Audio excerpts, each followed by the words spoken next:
විශේෂයෙන්ම පොදු විපක්ෂයක් වශයෙන් අපි එකතු වෙලා හොඳ පාඩමක් ගන්නවා.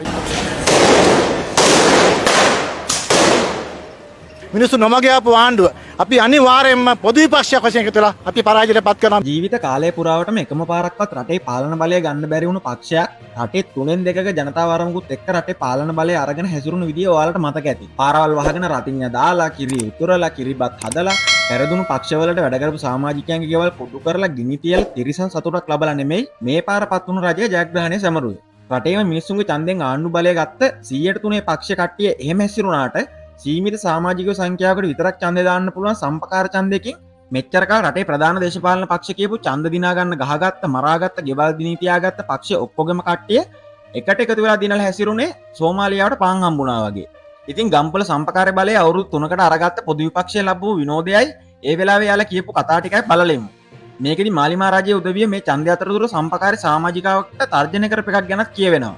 ඒ නිසා ඉවරණ කල්ම බලන්න. අද ගම්පල විශ්වාස සම්පකාර සමිතියේ අභිනව අධ්‍යක්ෂ මණ්ඩලය පත් කිරීමේ ඡන්ද විමසුම තිබුණා. අපි දීර්ඝ කාලයක් තිස්සේ මේ ගම්පල විශ්වාස සම්පකාර සමිතියේ මේ අධ්‍යක්ෂක මණ්ඩලය පත් කිරීමේ වැඩසටහන් වලට සම්බන්ධලා තිනවා. අපි ඒකේ නියෝජිතයෝ හැටියට. හැබැයි මීට පෙර තිබුණු කවදාකටවත් වඩා දේශපාලන ස්වරූපයක් මෙවර මැතිවරණය මේ අධ්‍යක්ෂ මණ්ඩලය තේරීම සඳහා මේ රජය විසින් දියත් කරලා තිබුණා. ඒ අනුව තමයි මගේ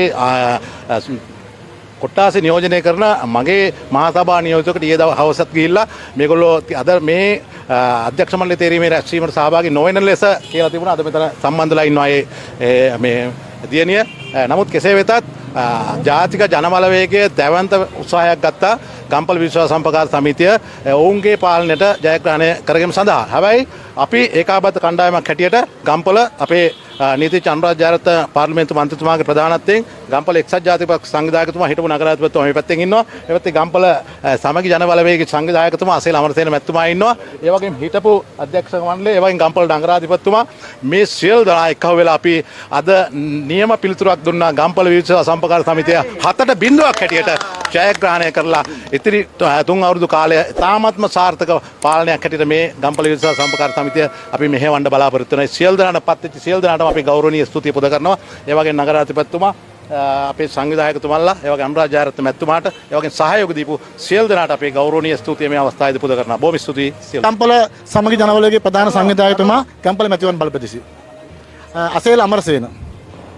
අද ගම්පල මැතිවරණ කොට්ටාසේ පොදු විපක්ෂයක් වශයෙන් 3 වෙනි වරටත් මාලිමාවේ බොරු කියපු ආණ්ඩුව අද පරාජයට පත් කරා. විශේෂයෙන්ම මාලිමාව ආණ්ඩුව බලයට ආවේ විවිධ බොරු පොරොන්දු දීලා අද බොරු පොරොන්දු ගම්පල ජනතාව ඒකරාශීව අද කිව්වා මාලිමාට පණිවිඩයක් දුන්නා ඔබලා දැන් ඉවත් වෙන්න කියලා. මොකද හේතුව දැන් බොරුව කරලා මිනිස්සු රවටලා විදුලි බිල අඩු කරනවා කියලා කිව්වා. ඒතර බඩු මිල අඩු කරනවා කියලා කිව්වා. දැන් තෙල් මිල අඩු කරනවා කියලා කිව්වා. ඒතර කිව්වා බැනියමේ හිල් කියලා කිව්වා. අන්ඩර්වෙයාර් එකේ හිල් කියලා කිව්වා. මේ වගේ ජනතාවට නොමග යවලා ගත්ත ආණ්ඩුවට අද ගම්පල ප්‍රදේශයේ විශේෂයෙන්ම පොදු විපක්ෂයක් වශයෙන් අපි එකතු වෙලා හොඳ පාඩමක් ගන්නවා. ඉතින් අද මම ඉල්ලීමක් කරනවා මේක බලලා ජනතාව එකතු වෙන්න. අද ගම්පල මේ දුන්න දේ දැකලා එකතු වෙන්න ඔක්කොම එකතු වෙලා විශේෂයෙන් අපි ඉදිරියේදී තව අවුරුදු 1කමාරක් ඇතුළත මේ පොදු විපක්ෂය එකතු වෙලා මේ මාලිමාවේ බොරු කියන ආණ්ඩුව, මිනිස්සු රවට්ටපු ආණ්ඩුව, මිනිස්සු නොමග ආපු ආණ්ඩුව අපි අනිවාර්යයෙන්ම පොදු විපක්ෂයක් වශයෙන් එකතු වෙලා අපි පරාජයට පත් කරනවා. මෙවර ගම්පල සම්පකාර සමිතිය හොඳ කණ්ඩායමක් තීරීපත් වුණා. ඒ වගේම හිටපු සභාපතිතුමා මේ සම්පකාරයේ යථා තත්ත්වයට පත් කරලා අපි ඉදිරියේදී අපි විශේෂයෙන් අපි කණ්ඩායමක් වශයෙන් මේ සම්පකාර සමිතිය මහනුවර දිස්ත්‍රික්කයේ ලංකාවේ හොඳම සම්පකාර සමිතිය බවට පත් කරන බවට මේ අවස්ථාවේ පොරොන්දු වෙමින් ඔබ සියලු දෙනාට ජයග්‍රහණ ප්‍රාර්ථනා කිරීම මම මම සමන්ත අරුණ කුමාර, මම එක්සත් ජාතික පක්ෂ සංවිධායක හිටපු නගරාධිපති. අද විශේෂයෙන්ම රටේ වැදගත් දවසක් ගම්පල ආසනයේ විශේෂයෙන්ම ඔන්න ඒකාබද්ධ විපක්ෂයේ සමගි ජන බලවේගය, ඒ වගේම පොත්ජන පෙරමුණ, එක්සත් ජාතික පක්ෂය, නිදහස් පක්ෂය ඇතුළු පොදු විපක්ෂයේ වැඩසටහන අපි අද පෙන්නුවා.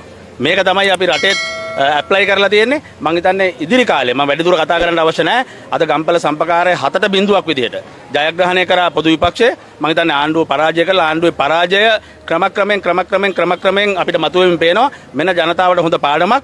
ඒ වගේම තමයි මේ රටේ ආණ්ඩුවටත් ඉස්සරහට සිද්ධ වෙන්නේ. ඒ අද විශේෂයෙන්ම විපක්ෂය ඒකාබද්ධ වෙලා තියෙනවා. මේ ඒකාබද්ධ විපක්ෂයට මොන ප්‍රචාර එල්ල කරත්, මොන ප්‍රහාර අතහැරියත් අද අපි ජයග්‍රහණයේ මාවත ගම්පලින් ආරම්භ කරලා තියෙනවා. සම්පකාර සියල්ල ජයග්‍රහණය පොදු විපක්ෂය ලබා ගන්නවා, මාලිමාව පරද්දනවා. ඒ වගේම රටේ අසේලමන්තුමා කිව්වා වගේ ආණ්ඩුවත් අනිවාර්යයෙන්ම ඉදිරි කාල පරිච්ඡේදය තුල අනිවාර්යයෙන්ම මේ පොදු විපක්ෂය එකතු වෙලා ජයග්‍රහණය කළ මේ රටේ මිනිසුන්ට නැවතත් මේ රටේ ඉන්න පුළුවන්, ඒ වගේම දේශපාලනය කරන්න පුළුවන් ගෞරවය තියෙන අභිමානවත් රටක් මේක බිහි වෙනවා කියන එක විශේෂයෙන් මතක් කරමින් අද මේ ලබාගත් ඒකාබද්ධ විපක්ෂයේ ජයග්‍රහණයට ප්‍රමුඛ වෙලා කටයුතු කරපු අපේ සම්පකාර සමිතියේ හිටපු සභාපතිතුමා, ප්‍රාදේශ සභාවේ සභාපතිතුමා, නගරාධිපතිතුමා, අසේල සංවිධායකතුමා, සමගි ජන බලවේගයේ මම අනුරාධ ජයරත්න මැතිතුමා විශේෂයෙන්ම හිටපු අමාත්‍යතුමා මේ කණ්ඩායමත් එක්ක නාගරික ප්‍රාදේශ සභා මන්ත්‍රීවරු, ඒ වගේම අපේ සම්පකාරයට ඉදිරිපත් වෙච්ච අපේ කණ්ඩායම මම හිතන්නේ විශාල ජයග්‍රහණයක් කරා මේ ගියේ 4 විදියට. ඒක අපි අභිමාණයෙන් සමරනවා. ඒ වගේම මේකේ ප්‍රතිඵලය ඉදිරි අවුරුදු 3ේදී ගම්පල ජනතාවට භුක්ති විඳින්න අපි අනිවාර්යයෙන්ම පෙරසේම අවස්ථාව සලස්වනවා.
ඉස්සෙල්ලාම ගම්පොළ සම්පකාරයේ බලය ලබාගත්ත පොදු විපක්ෂ හැමෝටම සුබ පැතුම් එකතු කරලා ඉන්න ඕන.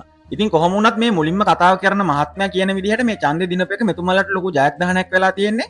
මේකට රටේ ආණ්ඩු බලය හිමි මාලිමාවෙන් ගොඩක් ලොකු පීඩනයක් එල්ල වෙලා තියෙන නිසායි. පහුගිය හැම ආණ්ඩුවකින්ම මේ වැඩේ ඊටත් වඩා හොඳට කරලා තිබුණු නිසා මෙතුමාලට ඒකේ ලොකු මැජික් එකක් තියෙනක පුදුමයක් වගේම කලින් ආණ්ඩුව එහෙම කරපු නිසා හරි මේ ආණ්ඩුවෙන් එහෙම දේවල් කළා නම් ඒකත් හෙලා දකින්න ඕන. මොකද රටේ මිනිස්සු මේ ආණ්ඩුව පත් කරගත්තේ කලින් මේ රට පාලනය කරපු උදවිය කරපු මැරර දේශපාලනය එපා වෙලා ඒ දේවල් වෙනස් කරලා අලුත් මිනිස්සු ටිකක් එක්ක එකතු වෙලා රට අලුත් විදිහකට වෙනස් වෙලා ඉස්සරහට යන්න ඕන කියන බලාපොරොත්තුවත් එක්ක. අනික තමයි දෙවනියට කතා කරන සංවිධායකතුමා කියනවා මේ ඡන්දෙන් ලංකාවේ මිනිස්සුන්ගෙන් ආණ්ඩුවට පණිවිඩයක් දීලා තියෙනවා කියලා ආණ්ඩුව ඉවත් වෙන්න කියලා. අන්න ඒ කතාවට නම් එකඟ වෙන්න බෑ මහත්තයෝ. ගම්පොළ සම්පකාර සෙට් එක එකතු වෙලා මුළු ලංකාවටම පෙන්නලා තියෙනවා රටේ මිනිස්සු කොච්චර එකතු වෙලා මේ රට වෙනස් කරන්න හැදුවා. තවමත් පරණ මජ්ජර දේශපාලනයේ මුල් මේ රටේ වැදගත් තැන්වල වෙලාගෙන ඉන්නවා කියලා කිව්වනම් අන්න ඒ කතාව පිළිගන්න තිබ්බා. සම්පකාරයක පාලනය අරගත්ත මොලේ තියෙන නායකයෙක් විදිහට ඔබතුමාට තේරෙන්න ඕනනේ සම්පකාරේ ඡන්දේ දීපු සමාජිකයන්ගෙන් රටේ මිනිසුන්ගේ කැමැත්ත අකමැත්ත මනින්න බෑ කියලා. ඒ කොහොම වුණත් මෙච්චර කාලයක් පුරාවට බෙදිලා වෙන් වෙලා ගම්පොළ සම්පකාරය දිනු කරන්න කලාට වඩා හොඳ වැඩ කොටසක් එකතු වෙලාවත් කරන්න ශක්තිය ධෛර්යය වාසනාව ලැබෙන්න කියලා අපි ප්‍රාර්ථනා කරනවා. මේ ගැන ඔයාලට අදහස් ඇති. ඔයාලගේ හිතේ තියෙන දේවල් පහලින් කමෙන්ට් කරන්න. මේ වීඩියෝ එක ලයික් කරලා යාළුවන්ට බලන්න ෂෙයා කරන්න. මේ වගේ වීඩියෝ දිගටම බලන්න අපේ හාලිය YouTube channel එක subscribe කරලා තියාගන්නත් අමතක කරන්න එපා. ආයෙත් වීඩියෝ එකකින් හම්බෙමු. ජය වේවා.